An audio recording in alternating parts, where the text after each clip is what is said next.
महमद, मैंने कहा था मैं अलग होना चाहती हूँ और तुम मान गए थे। वो फैसला मैंने मजबूरी में किया था, वरना मैं तुमसे अलग होना नहीं चाहता हूँ। तुम चाहो या ना चाहो हम अलग हो चुके हैं। मैं सिर्फ इसलिए खामोश थी क्योंकि तुमने कहा था तुम्हारे चचा के ठीक होने तक हम किसी को नहीं बताएंगे। आयशा, लेकिन लगता है वो भी नहीं चलेगा। देखो ऐसी बातें ना किया करो। मैं तुमसे वादा करता हूँ जो कल हुआ वो फिर कभी नहीं होगा। हाँ, क्योंकि मैं होने नहीं दूंगी। आयशा, मेरे लिए ये सब कुछ बहुत मुश्किल है। मजीद मुश्किलात नहीं बढ़ाना चाहता हूँ मैं। अगर अच्छा होना है तो हमें अलैदगी कबूल करनी होगी महमद। ठीक है, जानता हूँ, लेकिन क्या?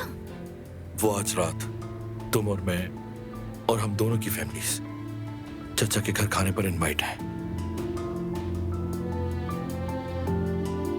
ऐसा मेरे लिए मुमकिन नहीं। आयशा, हमारे माजी के ताल्लुक की खातिर अगर मेरी थोड़ी सी भी कदर है तो ये कम से कम दोस्ती का ही लिहाज कर लो। तुम मुझे बहुत मुश्किल में डाल रहे हो।